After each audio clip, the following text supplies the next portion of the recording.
You're listening to Dakota Spotlight. My name is James Wallner. This is episode 4 of the Mandan murders. If you've not listened to episodes 1, 2, and 3, you'll want to start there.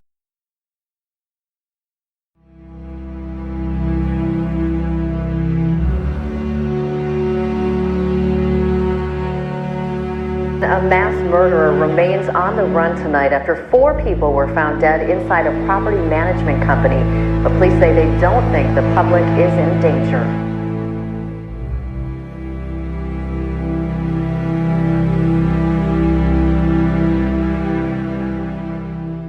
By Wednesday, 2 days after the murders, Special Agent Joe Ahrens of BCI and Mandan's Lieutenant Pat Haug and their teams had been making some progress. But things were also feeling a little bit stale.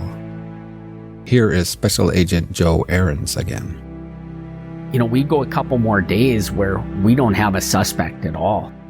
What we're doing is we have agents interviewing family members and every staff member at RJR, trying to get any leads at all, and we're not getting anything at all.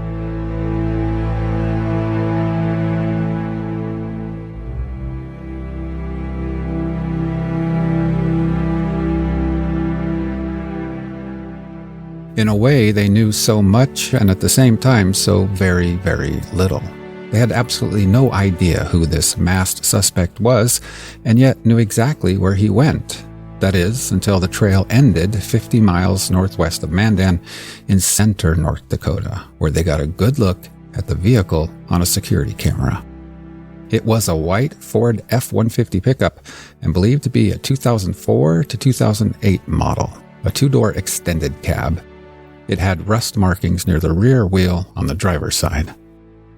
Who was driving the Ford F-150? The mysterious man in orange had left the RJR building 2 minutes after Robert Faulkner arrived. Then he took Bill Cobb's pickup and parked it down the street at Indigo Signs. Investigators had followed along and literally watched on video as the unidentified killer walked along the strip, past Bill Barth Ford, then behind Big O Tires, then back to the strip and across a frontage road to McDonald's. There he got in his pickup and drove away. They tracked it down Main Street in Mandan, then past Flying J Truck Stop, and finally cruising in Center, North Dakota. They knew so much, and yet so very, very little. They prepared a second bolo, be on the lookout for, with this newer, better image. They didn't plan on sharing it with the public just yet, because they knew as soon as they did, the phones at every agency within a 500-mile radius would start ringing non-stop. Tips would pour in about every white pickup in the state. And what Joe Ahrens and Pat Haug did not need at that moment was for their teams to drown in a sea of random leads shot from the hip. Yes, things were frustrating. Everyone was on edge, and yes, they might have to ask the public for help at some point. But now, 2 days in, it was still relatively early. And so first, they put their faith in their colleagues around the state. Be on the lookout for this white pickup. Certainly somewhere, they thought, one of our colleagues at Highway Patrol or a sheriff's department or a city cop, somewhere, someone will take a look at that photo and say something like, "Hey, I know that vehicle. I gave him a speeding ticket the other day."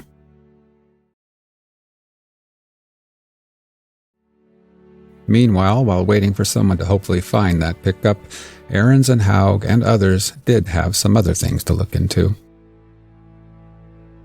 One early suspect was an RJR employee who happened to have a white Ford F-150 pickup registered in his name. Also, this guy had behaved in a way that certainly seemed a bit suspicious. When he arrived at RJR that Monday morning and saw all the commotion, the police cars, ambulances, and colleagues in the parking lot, for some reason he just left before police had a chance to talk to him. As you can imagine, the cops tracked him down very quickly. He was detained and questioned. Another thing they looked into were the text messages and phone calls on all 4 victims' cell phones. When they looked at Robert Faulkner's phone, they learned something that would turn out to be a crushing blow to Jackie Faulkner, Robert's wife. Just when she thought it couldn't get any worse, it did. She'd lost her husband and 3 friends, And then investigators had to inform her that Robert was having some kind of affair with another woman. They found this other woman, questioned her, interrogated her. There just didn't seem to be anything there. Just another frustrating dead end.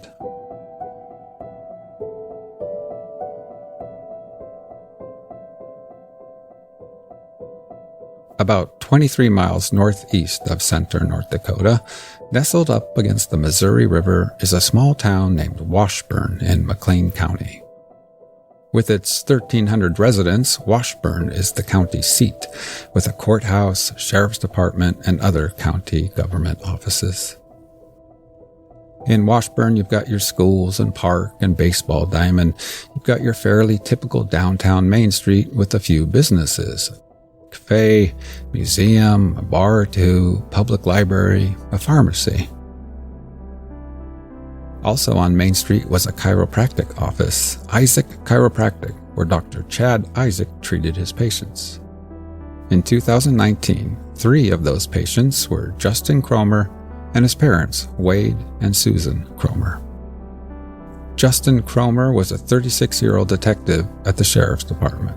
His father, Wade, was on the force too, a captain. For Justin and his parents, the week started out pretty normal. They all woke up on Monday, took a look at their slate, and noted the things they could see coming. Justin and Wade saw work, and when Justin's mother, Susan, looked at her slate, among other things, she noted a 4 o'clock appointment at the chiropractor on Thursday. By late Monday morning, the Krohmers and everyone else in Washburn, and for that matter, the state of North Dakota, had started hearing about the shocking discovery of 4 bodies at a property management business down in Mandan. Then on Tuesday, Mandan PD blasted that initial bolo be on the lookout for with some low-grade images of a white Ford F-150 extended cab pickup truck. Justin Krohmer gave it some thought. Could he think of anyone who drives that kind of vehicle? Only one came to mind, really, but that was his chiropractor, Chad Isaac. He'd seen Isaac driving his white Ford F-150 maybe 100 times. Isaac often cruised past the sheriff's office when driving between work and home. Still, Justin thought to himself, in the name of due diligence, maybe sometime today I'll drive by my chiropractor's business on Main Street, or his trailer home just across the highway. Maybe I'll take a closer look at that pickup. I traveled to Washburn one day to meet Justin Krohmer. He was kind enough to give me a driving tour of the area. Today he works as a special agent within drug enforcement for the 3 affiliated tribes, or MHA Nation, at Fort Berthold. Over his career, Justin has worked a lot of different kinds of cases. Narcotic cases, the GSI cases. Aaron Matties and I have been good detective partners. When I was a detective with him, we a lot of convictions on sexual assaults, narcotics. I mean, once in a little town like this, you kind of get to know where everybody lives and what they do for work and what they drive and all of that. So I didn't know exactly where Chad lived. He was known as a chiropractor in town. I guess I'd never heard of any big complaints about his business. I know he stayed pretty busy. You know, he stayed to himself. I don't think he was really well known in town, but everyone knew that he was a chiropractor. That's about it. Justin never did find Chad Isaac's vehicle on that Tuesday, April 2nd. And really, nothing in those first photos really jumped out at him either. It was just the fact that it was the same color, make, and model. And there'd be a lot of those pickups in the world. But then, the next day, Wednesday, April 3rd, when Mandan PD put out a second bolo with the photo from center, Justin spied a rust mark on that photo near the back wheel on the driver's side, and he couldn't help thinking that maybe he'd seen a similar rust mark on Dr. Isaac's pickup. So, even though chiropractor didn't exactly jump off the page as a potential serial killer, Justin called the local BCI agent in Washburn. Special Agent Joe Ahrens. We have an agent stationed up in Washburn who had been obviously in Mandan helping us with this whole thing. And Justin Krohmer from the sheriff's department up there Washburn contacts our agent from Washburn and just says, hey, and this is, I believe, on April 3rd, says, hey, this pickup really looks like my chiropractor up here in Washburn. So, we took that information, but it wasn't making a lot of sense. Why would a chiropractor from Washburn drive down to Mandan, kill 4 people, and then drive back? But, it's something we'll have to look into. But we're working on some other leads at this point, trying to figure a few other things out. And so nobody was too excited yet, but Justin wasn't about to just drop it. That night, McLean County, Justin Krohmer and some of the deputies were going to try to see if they couldn't find this chiropractor, Chad Isaac's pickup, and maybe get some photos of it. They ended up involved in another incident up there that tied them up basically all night long. That's right. As we know sometimes happens, something completely out of his control happened and sideswiped Justin's plans that day. Pretty much all of McLean County's law enforcement officers ended up involved in a freakish pursuit of a semi out in a field. It took them late into the night and early morning. Justin Krohmer didn't even get a chance to drive by Chad Isaac's home until the wee hours of the morning. Kind of at the end of a long pursuit involving a semi. And this is Kurt Olson. He is a patrol sergeant in McLean County. Detective Krohmer at that time brought it up to me that the slick bulletin that came out looked like his chiropractor's pickup. Just couldn't get past that thought. And he, said when he got back to Washburn, he was going to go check it out. And this time, the pickup was parked there, outside of Chad Isaac's trailer home. But at this hour, with no backup and no sleep, Justin didn't feel fully comfortable with the situation. So he called it a night and planned to head back there in the morning. When I met with him, Justin drove me to the spot where Chad Isaac lived, Northwest Estates, lot number 14. The trailer home is long gone. Yeah, so off to your right here. They moved the trailer. Oh, no. Yeah, they did. Is that it? No, maybe back here. They must have sold it. So it used to sit right here. Oh, it's gone? Yep, it's gone now. So it was right here, where all these weeds are. Okay. So yeah. It's gone. And there was like a garage out here, or is that? That's this thing here, yep. You had a little shed and then a bigger shed. On the garage? Yeah. So the next day I did, Detective Matties and I did come, took pictures of it here. It was parked right there in front of his house. Yeah. So did you try to sneak in, or? So yeah, I had Detective Matties drop me off down this way. And then I walked this way. Chad obviously knew me as local law enforcement. Sure. But, talking to him when I was at his chiropractor business, he always said he wasn't a morning person. So I did it right away in the morning thinking he wasn't going to be up. But about right here, as I was walking, his kitchen window was about where that evergreen was. There it is. Oh, okay. And he was staring out the window at me. Chad Isaac standing there, staring out the window at Justin. He's just watching it. Just watching. So I nonchalantly, at that time I was playing clothes. I just nonchalantly walked up to the neighbor's door there and acted like I was doing something else.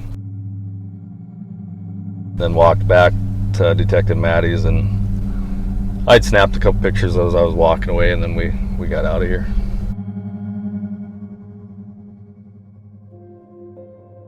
The detectives returned to the station to compare the photos they'd just taken with the shots in the bolo.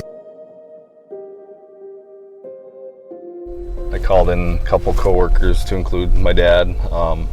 Put the bolo pictures as well as the pictures I had taken side by side on computer screens. Justin and his father Wade and their colleague Aaron Matties looked at the bolo photo, that pickup traveling through center North Dakota on Monday morning, just a 25-minute drive from Washburn. Then they looked at the photos that Justin had just taken of Chad Isaac's Ford F-150 pickup. Someone said something like, "You gotta be kidding me. The rust spot matched, some random mud on the bumper matched." I was very confident at that point because the rust marks on the rear wheel fender matched up. Mud on the front bumper, I actually didn't notice that when I took those pictures, but that was a match. All of a sudden, Justin's most recent encounter with Chad Isaak, while he was doing reconnaissance outside of his home that very morning, that all felt a little eerie. Yeah, and then him sitting there staring in that window was also awkward. Everything became real then. One of them said, "We gotta send this to BCI." Then Justin looked at his father Wade, and one of them said something like, "Maybe we tell Mom not to go to her appointment at the chiropractor today."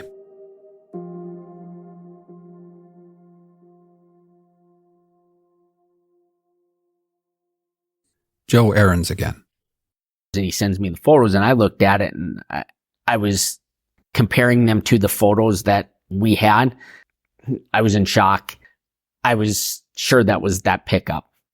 I reached out to the agents that were doing all these interviews of staff and told them, finish up the one you're on and start heading to Washburn. And we had some agents available that I sent straight up to Washburn right then and there. Kurt Olson again. I got a call asking me to come to Washburn for briefing. Justin Krohmer. Based on the fact that my mom had a chiropractor's appointment with him that day, so I knew that he was going to work that afternoon.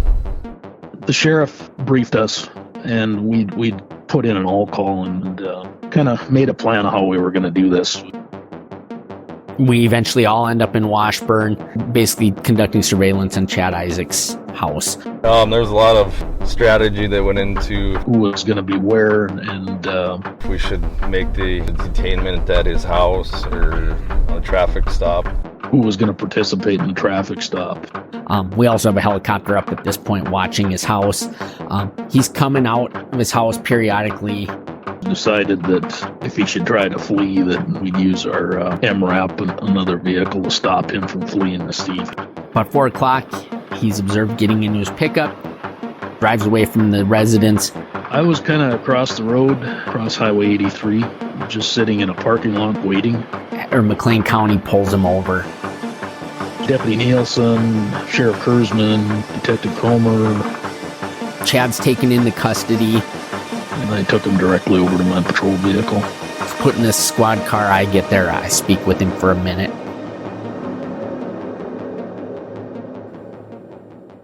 All he asks me about is his dog. He didn't even ask me what this was about. Said he wanted the dog to go to the neighbors, so I passed that information on.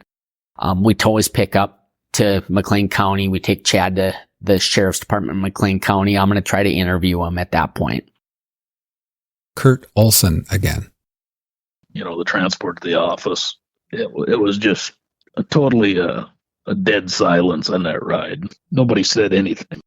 Just seemed like kind of eerily silent. During all of this, we actually have a Mandan detective writing search warrants for Chad Isaak's residence, Chad Isaak's pickup, his clinic, and his person. Took him into the room, and I changed his handcuffs out to be in the front and introduced myself. Just, it was kind of an icebreaker, so he knew who I was. Here's some water for you. Okay. Yeah, right. Yes, sir. I'm Sergeant Olson. And reached out to shake his hand and said something to the effect, I don't shake hands. You know what? I'm not a handshaker. Okay. Please don't take that personally. Oh. It's an old injury, and I don't shake hands anymore. Okay. I was somewhat taken aback by that. With their suspect in custody, Special Agent Joe Aarons set out to interview him. A couple of helpful notes here. You may recall that when the mysterious man in orange was seen on the RJR parking lot video, he was seen carrying some kind of wire. Inside RJR, investigators found a wire saw. A wire saw is pretty much what it sounds like.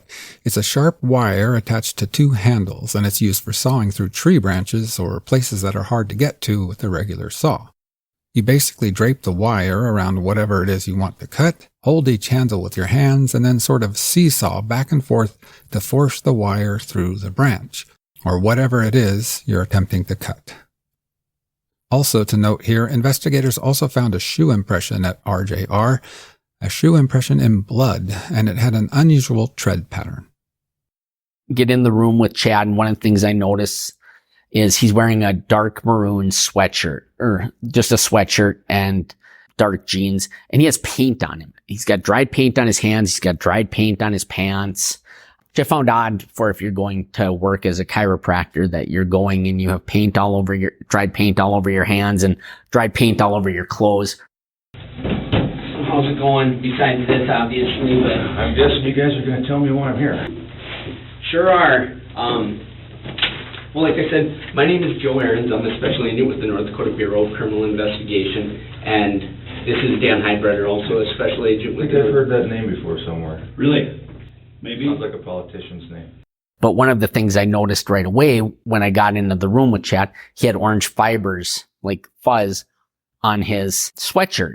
When I say orange, this is like blaze orange, hunting orange that people wear out here. So it's a very bright orange that really stands out. Eventually, Chad says he doesn't want, he would prefer to have a lawyer with him, denies any knowledge of this crime having occurred. What am I being charged with? Let's start with that. Well, you're not being charged with anything right now. We just... Okay, your name came up in something and we just wanted to talk to you about it. Okay, can you tell me, is this drugs or what are we talking about here? No, it has nothing to do with drugs at all. It has to do with what's been on the news in Mandan. Okay, I don't have cable TV at my house, so Okay. unless something's on the radio. It would have been all over the radio, too. I haven't heard anything on the radio in Mandan. I actually listen to a radio station out of Mandan, KNDR, a lot of times. Other than that, the last few days, the only television stations that have been coming in at my house are the public stations. Okay, right. Okay. So I haven't heard anything on the news, so. Okay. Right. We have his shoes that he was wearing at that time.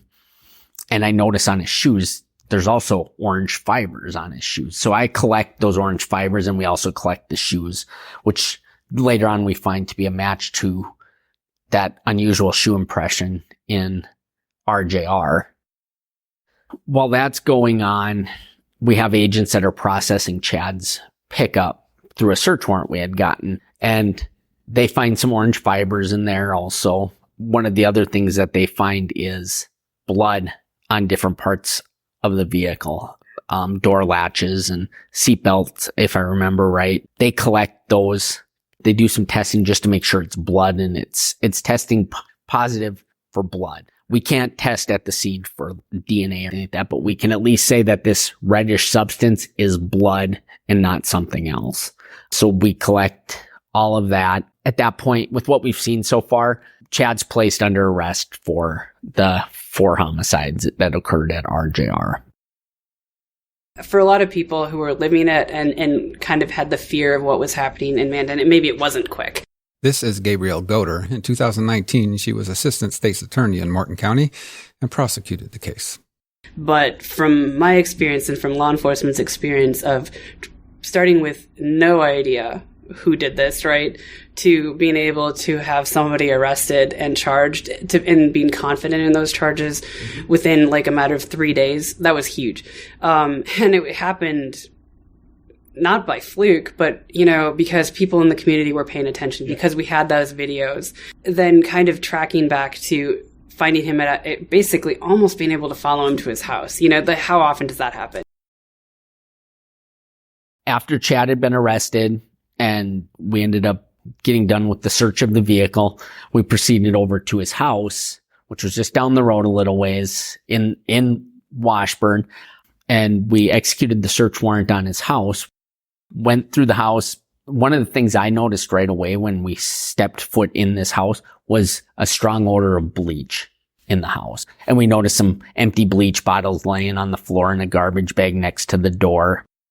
So as we start processing his house, you know, we notice more of these wire saws are laying in those wires. There's more of those laying in his house in some totes that he had sitting there. When he went into his bathroom, there was a spray bottle of bleach sitting on the shower floor. Really, really strong odor of bleach in that bathroom. He had a wristwatch laying in the sink that had appeared to have been bleached. So one of the things we later on did was we sprayed a substance called Blue Star.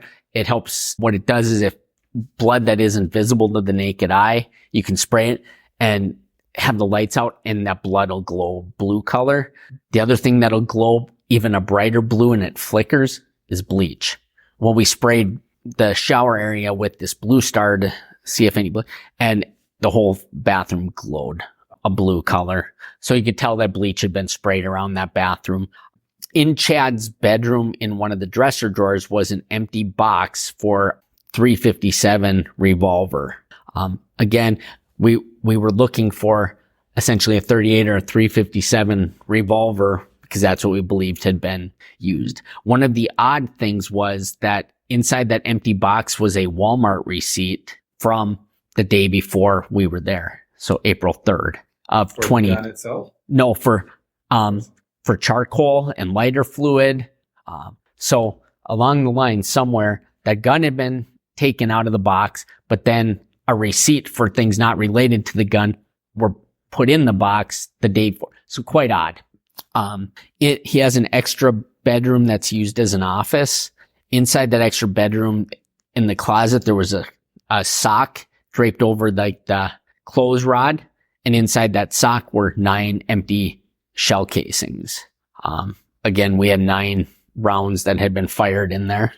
One of our agents checked the dryer, his clothes dryer, and in there we found a mask, an orange and camel reversible mask, which made sense because I guess I could go back a little bit. The video that we had gotten, one of the things that we noticed when the suspect left the RJR pickup that in the Indigo Signs parking lot, the suspect, when they fled that vehicle, was also not wearing orange anymore and was wearing black or dark colors. And one of the things you could always notice on some of the videos is an unusual bulge around the suspect's stomach, which made us believe from seeing that orange clothing was tucked inside of a black jacket that the suspect was now wearing. But so the reason I say that is because that orange mask was reversible. So the other side, if you turn that mask inside, it was camouflage, which would have made sense then that the suspect, when they left the vehicle, was now wearing darker clothing. But in that dryer, we found the orange mask. We found black pants. We found an orange hoodie. We found shoes that had a same tread pattern as what we saw at RJR. But to note on that, because I had said that the shoes that we took from him that he was wearing when he was arrested also matched, they were the same shoe. They were the same style of shoe, which later on we find that he had, I believe, 17 more pairs of that same pair of shoes. We found a black jacket, black pants. One of our agents, while he was standing in the kitchen, opened up the freezer because we check everywhere, starts going through the freezer and finds a plastic container that's labeled like vegetable soup on it. He opens it up and they're the parts to, that .357 revolver, which also smelled of bleach at the time. Another thing we had noticed when we walked in to the house initially was that there was a chair with 4 legs tipped upside down and 2 black gloves were sitting on the legs like they were put there to dry, and they appeared to have had bleach on them.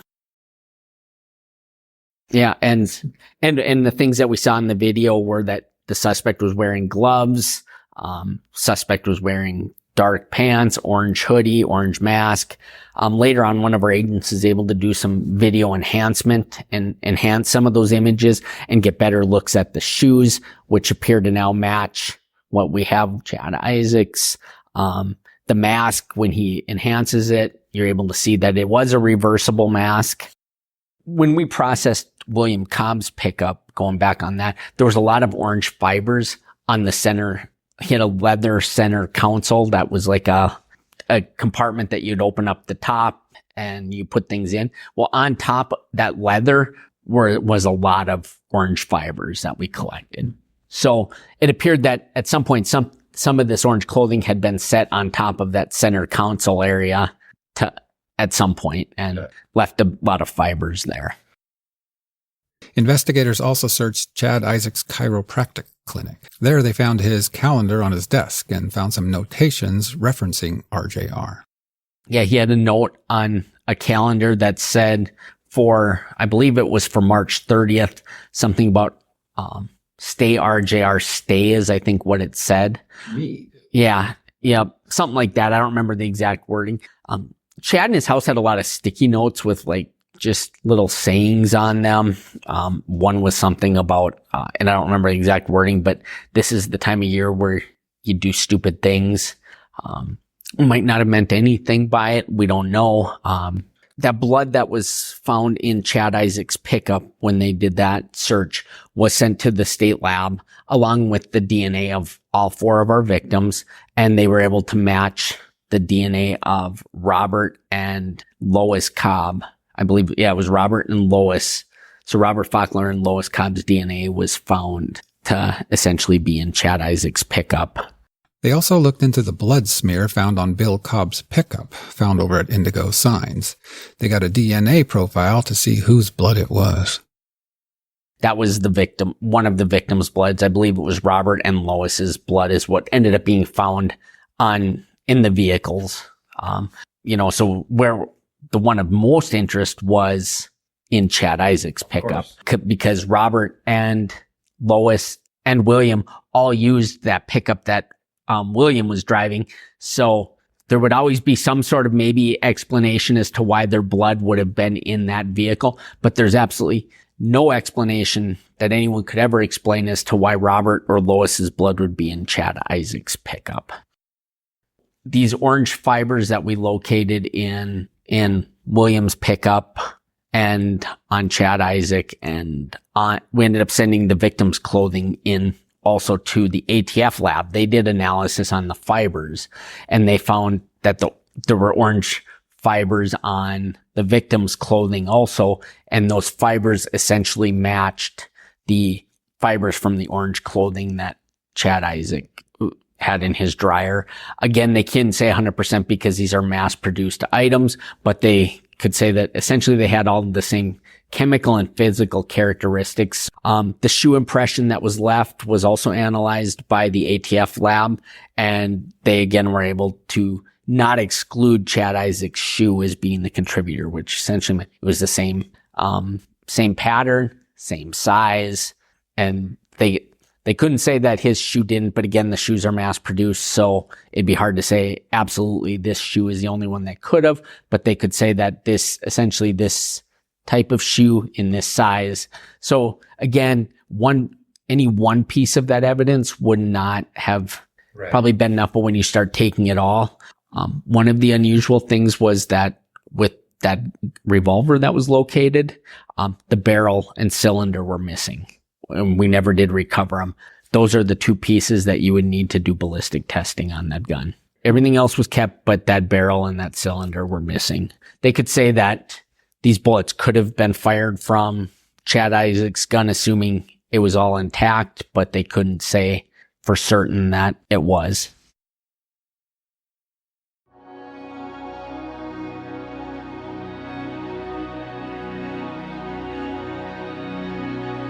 Still yet to come in future episodes of the Mandan murders. Did Chad Isaac leave any clues behind about why he committed these crimes?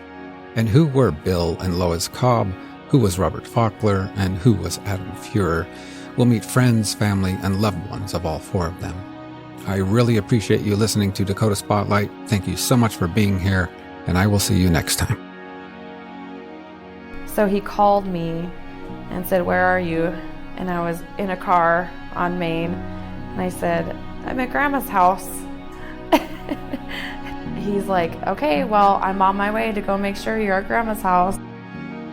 Look out the window, Adam's here. And then it's like, and then it was time to pick on his sister. And I called my mom, and I told her that I gave my daughter her middle name. It was just such a proud moment. I could hear it in her voice. And he would just be making breakfast. And I just remember that was almost every Sunday. You have to choose to live life the way that they would have wanted you to.